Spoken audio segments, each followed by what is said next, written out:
हम्म, ठीक है, next topic start करते हैं। नेक्स्ट टॉपिक हमने टाइप्स ऑफ कैपेसिटर पढ़ लिए थे ना, डाइलेक्ट्रिक कांस्टेंट पढ़ लिया, कॉम्बिनेशंस देख लिए हैं। अब हम देखते हैं energy stored in a capacitor. ये शुरू तो किया था बट खत्म नहीं हो पाया था ना, पूरा ये कंप्लीट नहीं हो पाया था। टॉपिक क्या है next topic? Energy stored in a capacitor. ठीक है, देखो क्या होता है कि हमें कैपेसिटर के अंदर क्या रहती है, हमारी एनर्जी स्टोर रहती है ना। कैपेसिटर क्या करता है, एनर्जी स्टोर करके रखता है in terms of electric field. In terms of electric field capacitor जो है एनर्जी को स्टोर करके रखता है। ठीक है, तो इसका मतलब ये होगा कि हमें कैपेसिटर को क्या करना पड़ेगा, चार्ज करना पड़ेगा। कैपेसिटर को चार्ज करने के लिए मतलब जो जो भी हमारा कैपेसिटर है, स्फेरिकल कैपेसिटर हम ले रहे हैं या फिर पैरेलल प्लेट कैपेसिटर ले रहे हैं, तो हमें क्या कर देना पड़ेगा, इसे इसे चार्ज देना पड़ेगा।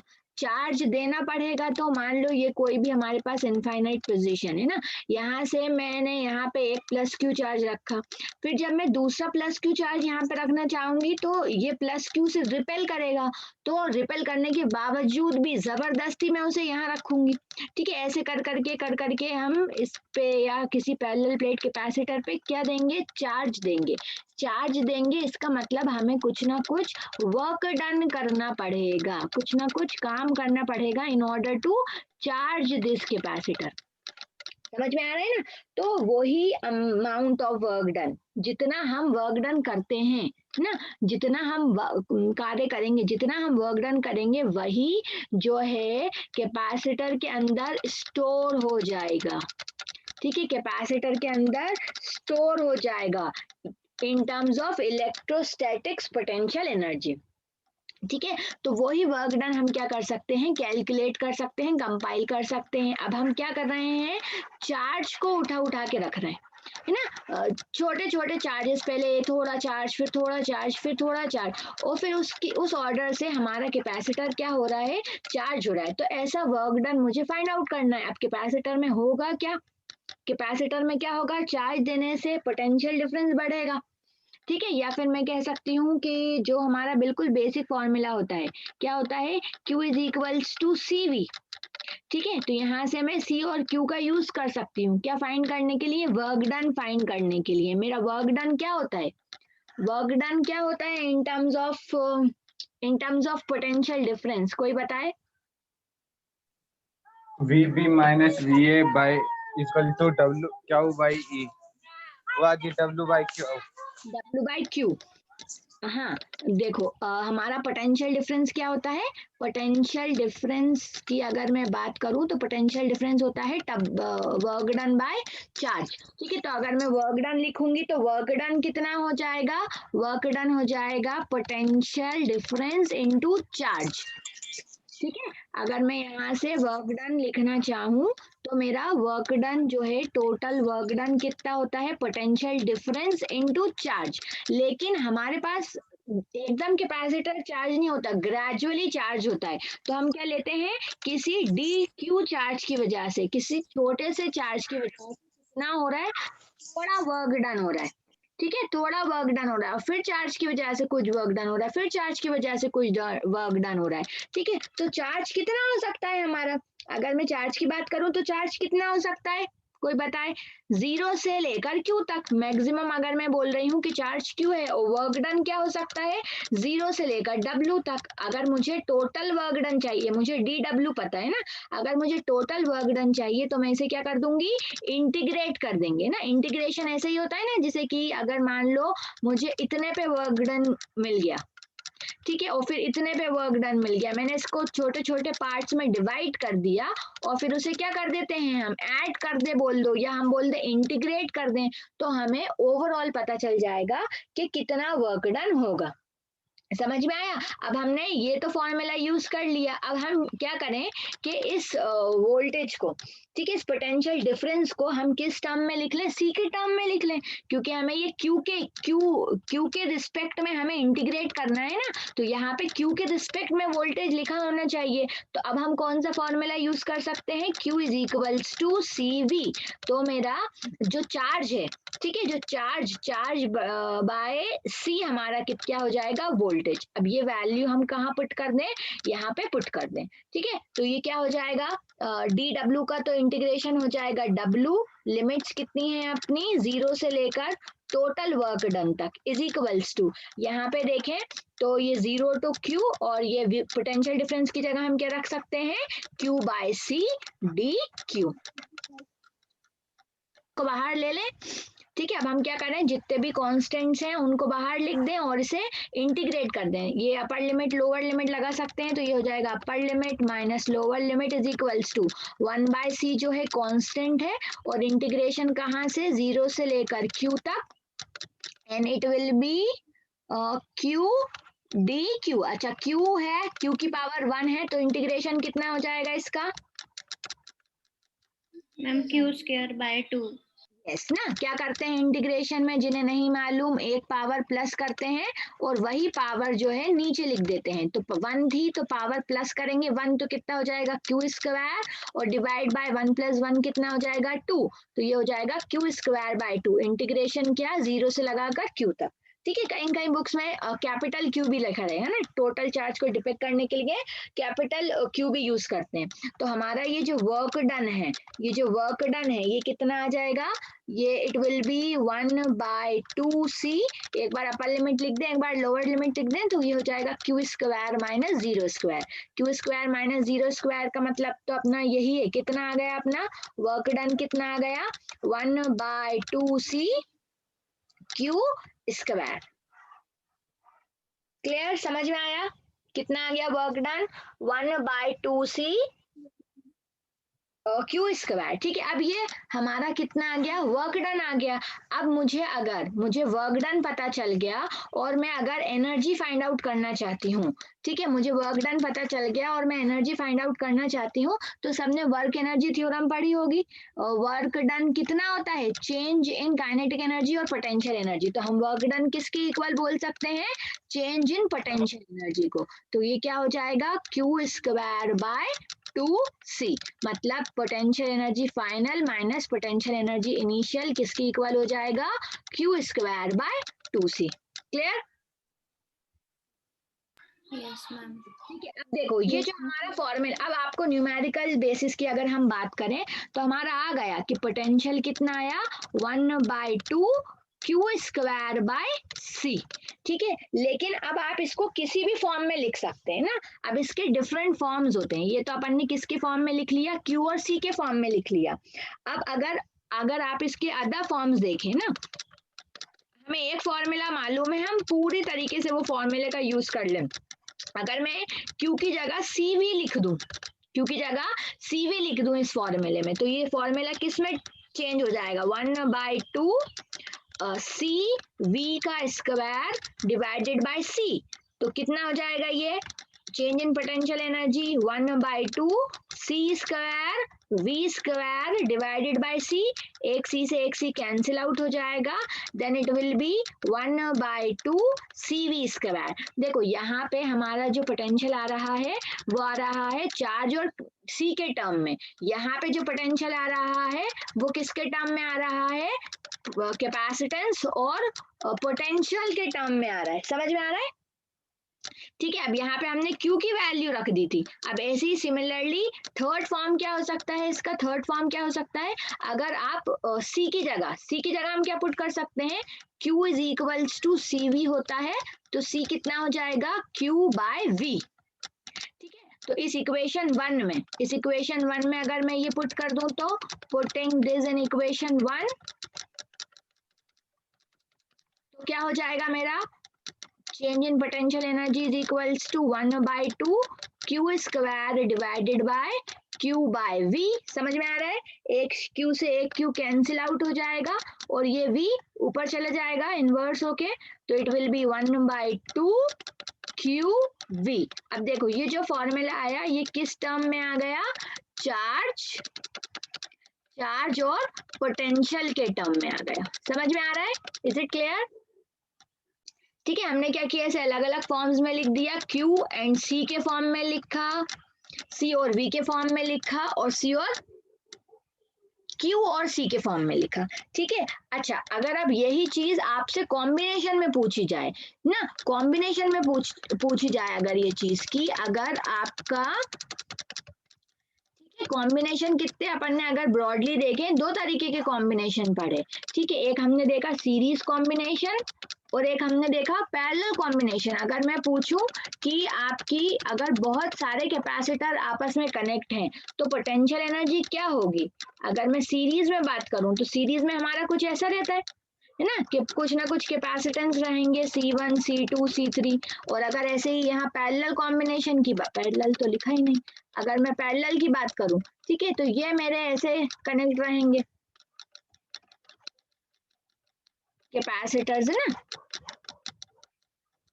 अगर मैं इनका कैपेसिटेंस C1 C2 C3 ले लूं, अब दोनों ही केस में अगर आपसे पूछे कि बताइए what is the total potential energy, कि जो भी आपकी पोटेंशियल एनर्जी है, जो भी एनर्जी है वो कितनी है, तो क्या होगा। ठीक है, ये भी हम ड्राइव कर सकते हैं कि कितनी एनर्जी स्टोर्ड होती है सीरीज कॉम्बिनेशन में, सीरीज के कॉम्बिनेशन में कितनी एनर्जी स्टोर्ड रहेगी।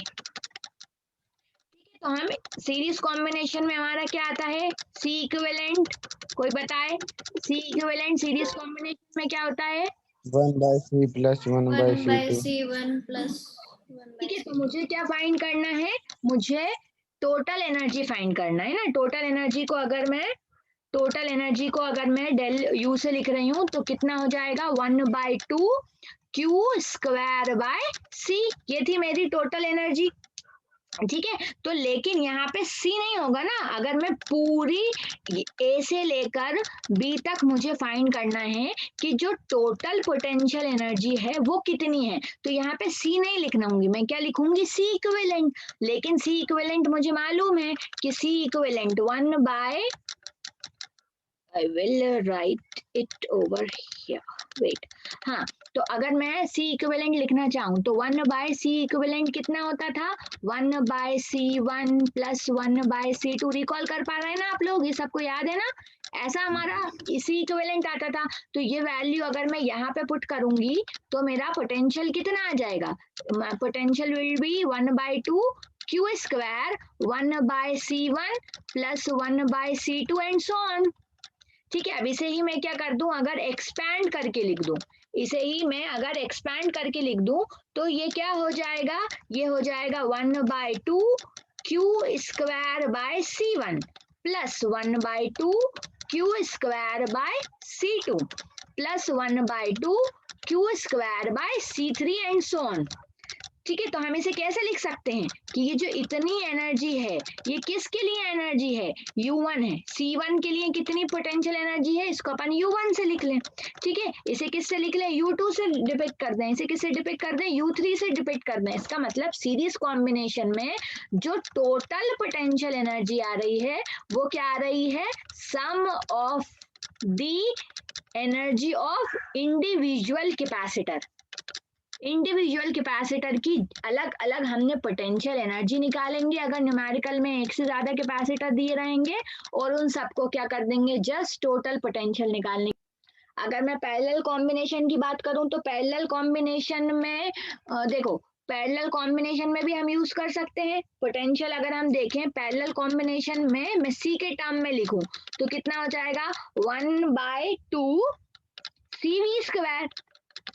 ठीक है, लेकिन C नहीं लिखेंगे, क्या लिखेंगे, C इक्विवेलेंट लिखेंगे। पैरेलल कॉम्बिनेशन में जो हमारा C इक्विवेलेंट आता है वो कितना आता है, C1 plus C2 plus C3 and so on, right. Yes, ma'am. Change in potential energy मेरी इस केस में कितनी हो जाएगी, 1/2। अच्छा, अब देखो यहाँ पे मैं किसकी बात कर रही हूँ, यहाँ पे मैं बात कर रही हूँ पैरेलल कॉम्बिनेशन में। पैरेलल कॉम्बिनेशन में वोल्टेज कैसा रहता है, पैरेलल में वोल्टेज कैसा रहता है, कोई बताए। Ma'am, same. सेम रहता है।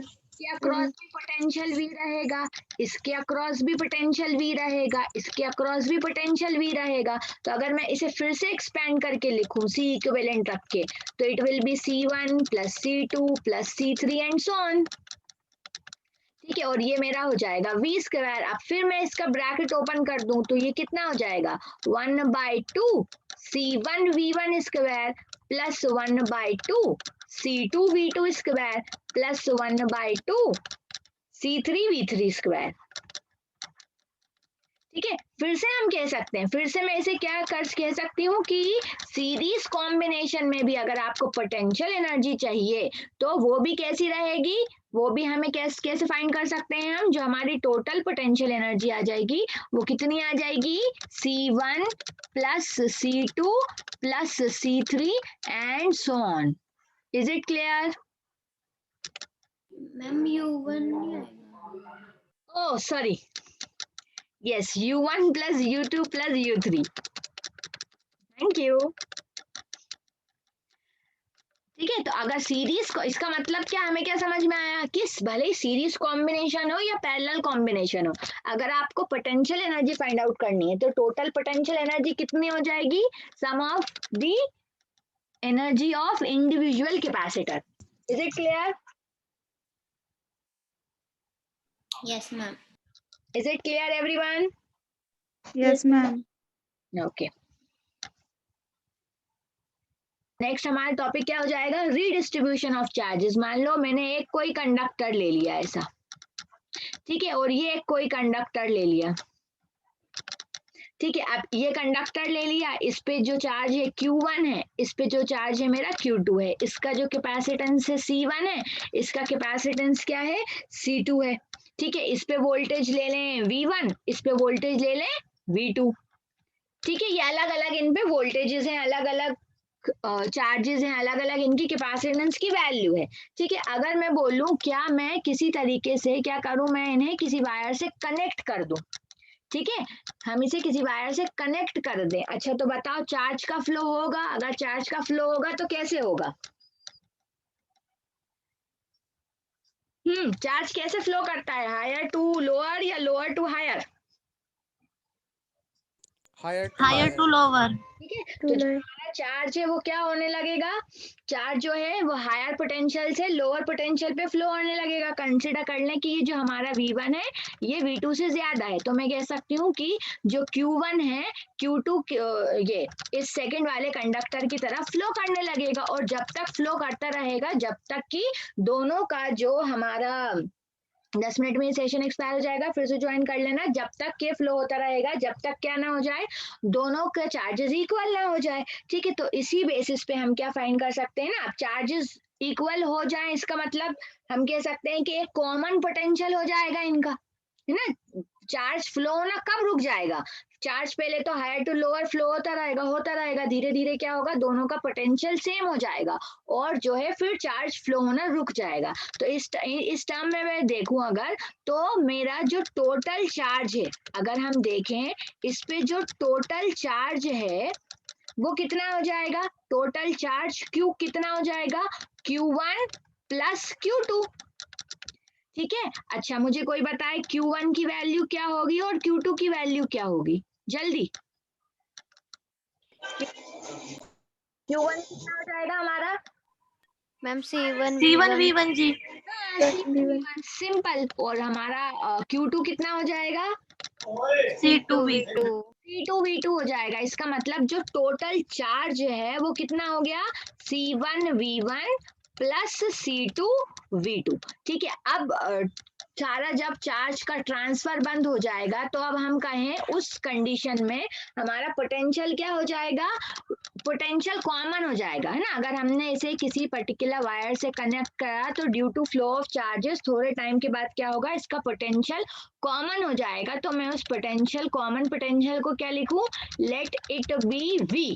तो दोनों क्या कॉमन पोटेंशियल शेयर करेंगे, V1 V2 शेयर नहीं करेंगे। इस बारी टोटल पोटेंशियल क्या हो जाएगा, कॉमन पोटेंशियल इनका V हो जाएगा। तो अब मैं आपसे पूछूं V का फॉर्मूला क्या होता है, V कितना हो जाएगा अपना, total charge divided by capacitance ma'am. Total capacitance. तो टेंस कैपेसिटेंस हो जाएगा. Okay, it will B total